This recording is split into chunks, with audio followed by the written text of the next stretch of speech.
Hello everyone, welcome to my channel Accountsmate. I hope you all are taking proper care of your health. So 12th हम जो topic आज start करने वाले हैं वो है accounting for not for profit organisation. Not for profit organisation और you can say NPO.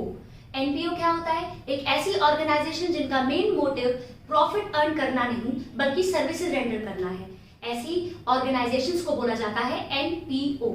So basically NPO का क्या मतलब है? जिनका मेन मोटिव क्या है? To provide the services rather than to earn the profit. NPO का मेन मोटिव बेसिकली क्या है?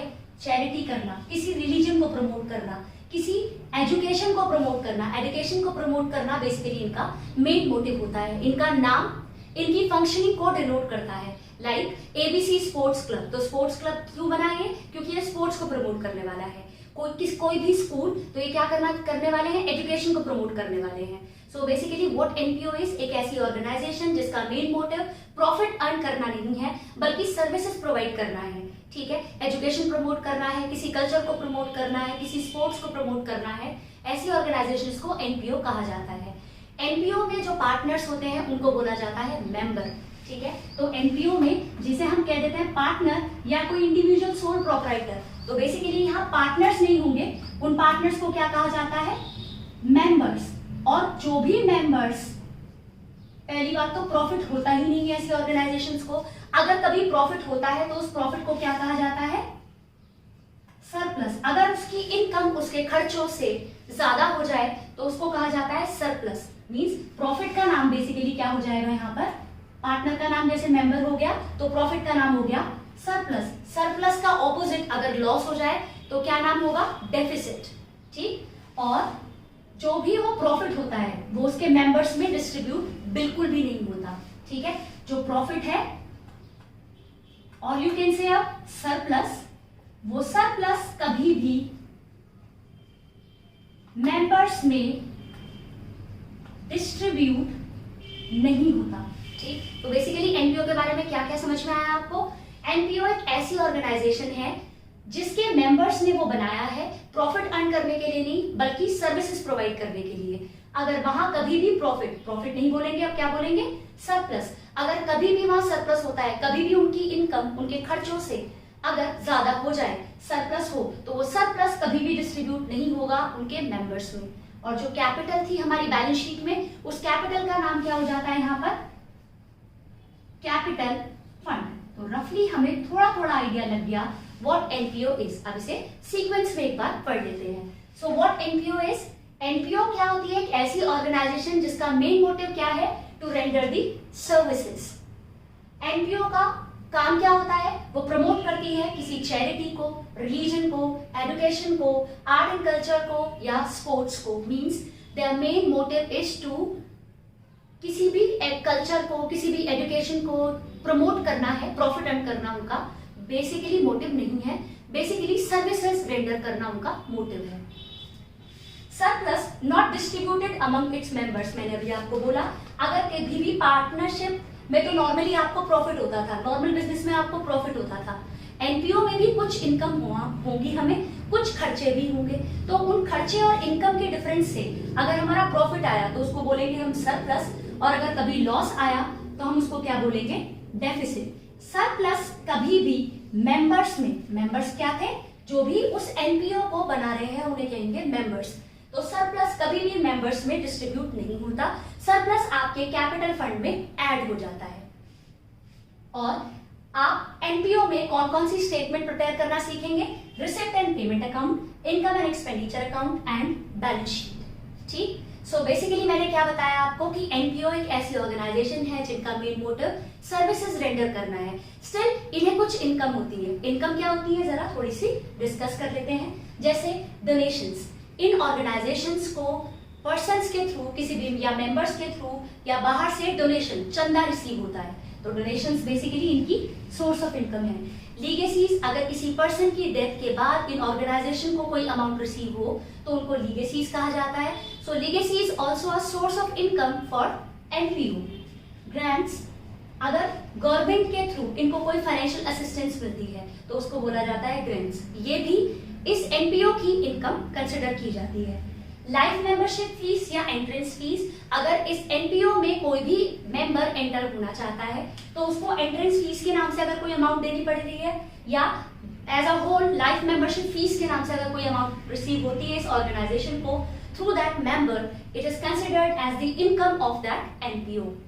लॉकर रेंट, अगर ऑर्गेनाइजेशन ने अपने मेंबर्स को कोई फैसिलिटी दी है लॉकर की और उससे वो रेंट चार्ज कर रहे हैं, लॉकर रेंट के नाम से मेंबर्स से कोई अमाउंट चार्ज कर रहे हैं, तो ये भी उस एनपीओ की इनकम कंसिडर की जाती है।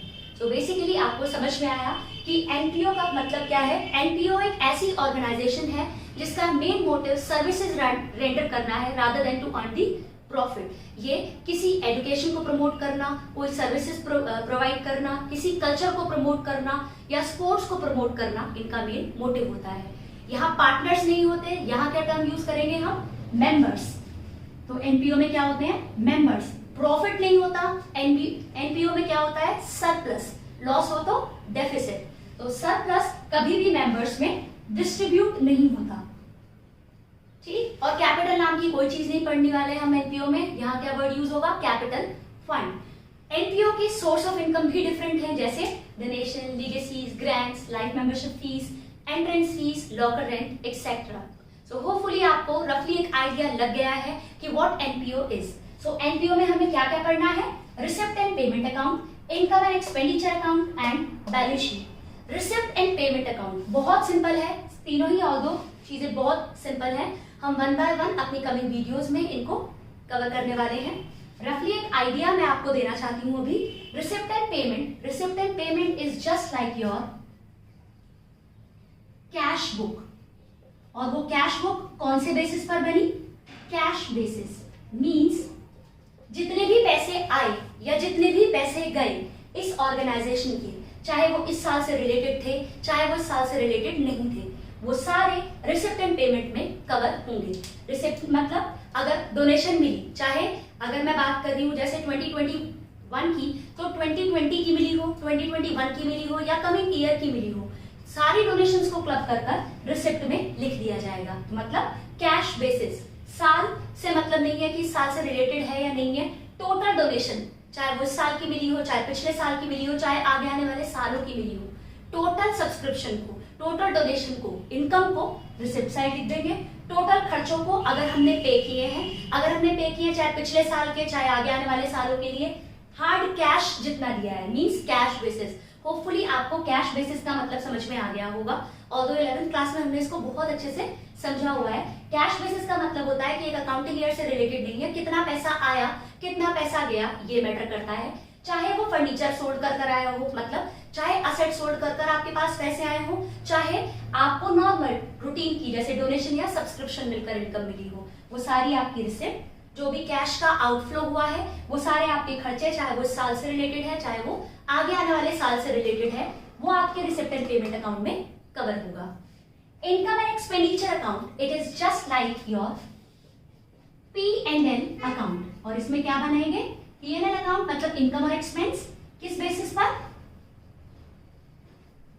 Accrual basis. एक्रूअल बेसिस मतलब अगर इस साल से रिलेटेड है, जैसे मैंने अभी एग्जांपल लिया था कि डोनेशन अगर मुझे पिछले साल की मिली, इस साल की मिली और आगे आने वाले साल की मिली, तो मैंने तीनों का टोटल यहाँ लिख दिया रिसिप्ट में। लेकिन अगर मुझे इनकम एंड एक्सपेंडिचर में उस डोनेशन को लिखना है तो मुझे मेक श्योर करना पड़ेगा इस साल की डोनेशन कितनी मिली, तो वो मुझे लिखनी होगी इनकम एंड एक्सपेंडिचर में। होपफुली आपको आइडिया लग रहा है एक्रूअल बेसिस और कैश बेसिस मैं क्या कहना चाह रही हूँ। अगर इनकम मिली इस साल की, पिछले साल की या आगे आने वाले सालों की, तो सबका टोटल रिसिप्ट। लेकिन इनकम नहीं बोल सकते उसे, इनकम किसे बोलेंगे, जो इस पर्टिकुलर साल से रिलेटेड होगी, चाहे वो मिली है चाहे वो नहीं मिली। तो income and expenditure basically P&L account की तरह। और यहाँ जैसे मैंने आपको बोला कि असेट को सोल्ड कर भी पैसा आया हो तो मैं उसको लिख देती हूँ रिसिप्ट एंड पेमेंट अकाउंट में, जस्ट कैश बुक, पैसे आना पैसे जाना। बट इनकम एंड एक्सपेंडिचर में क्या लिखेंगे, असेट को सोल्ड कर अगर मुझे कोई प्रॉफिट या लॉस हुआ तो मैं उस प्रॉफिट या लॉस को कंसिडर करूंगी। मींस बिल्कुल P&L अकाउंट की तरह सोच रहे हैं। तो बहुत ध्यान से हमें अगर एक बार कॉन्सेप्ट पता चल गया तो फिर तो फॉर्मेट को देखते हुए हम आराम से क्वेश्चंस को सॉल्व कर लेंगे। सो होपफुली आपको समझ में आ गया। रिसिप्ट एंड पेमेंट मतलब कैश बुक, पैसा आना पैसा जाना, साल से कोई रिलेटेड नहीं है। बस आपको इनकम और एक्सपेंस पहचानने हैं। कंफ्यूज नहीं करना कि जी लाइफ मेंबरशिप फीस लिखी है, अरे ये तो खर्चा होगा, नहीं, ये उस ऑर्गेनाइजेशन का किसी भी एनपीओ की ये इनकम होती है। लॉकर रेंट, अच्छा ये तो खर्चा होगा, बिल्कुल नहीं, हम ऑर्गेनाइजेशन के पार्ट से सोच रहे हैं, लॉकर रेंट उसकी इनकम होती है, तो वो रिसिप्ट साइड आपको लिख देनी है। जब आप इनकम एंड एक्सपेंडिचर बनाओगे तो इनकम एंड एक्सपेंडिचर में आपको खर्चे और इनकम लिखने हैं जो एक साल से रिलेटेड हो, चाहे आपने वो पे किए चाहे नहीं पे किए। अगर कोई रेंट है आपने पे नहीं किया है तो जो आउटस्टैंडिंग वाला पार्ट है उसको क्लब कर आप उसको एक्सपेंडिचर साइड में लिखने वाले हैं। करेक्ट। बैलेंस शीट बिल्कुल पुरानी तरीके से, बस नाम क्या चेंज हो गया है, जो कैपिटल है वो कैपिटल फंड हो गया है और जो प्रॉफिट है वो सरप्लस हो गया है। कैपिटल फंड में सरप्लस को ऐड बैक करने के बाद आपको बैलेंस शीट में वो लिखना पड़ेगा। सो होपफुली आपको आज इंट्रोडक्शन के पार्ट पर what basically receipt payment, income and expenditure and balance sheet is, ये हल्का सा समझ में आ गया होगा और आपको ये समझ में आ गया होगा कि एनपीओ का क्या मतलब है। सो क्या याद रखना है इस वीडियो के थ्रू कि एनपीओ एक ऐसी ऑर्गेनाइजेशन है जिनका मेन मोटिव प्रॉफिट अर्न करना नहीं है बल्कि सर्विसेज प्रोवाइड करना है। इनका नाम इनकी फंक्शनिंग को डिनोट करता है। यहाँ कभी भी अगर सरप्लस होगा तो वो मेंबर्स में डिस्ट्रीब्यूट नहीं होगा। और कैपिटल फंड, कैपिटल की जगह कैपिटल फंड एक टर्म आपको यूज करनी है। एनपीओ में 3 डॉक्यूमेंट्स, 3 बेसिकली स्टेटमेंट्स प्रिपेयर होंगी और उन स्टेटमेंट के नाम क्या है, receipt and payment account, income and expenditure account and balance sheet. NPO के सोर्स ऑफ इनकम कुछ अलग होंगे जैसे donation, legacies, grants, life membership fee, entrance fee, locker rent etcetera. Hopefully आपको ये वीडियो समझ में आई है। If you find my video fruitful so like and share it. और अगर आप मेरे चैनल पर नए हैं, अभी तक मेरे चैनल को सब्सक्राइब नहीं किया है तो do subscribe my channel too. Thank you.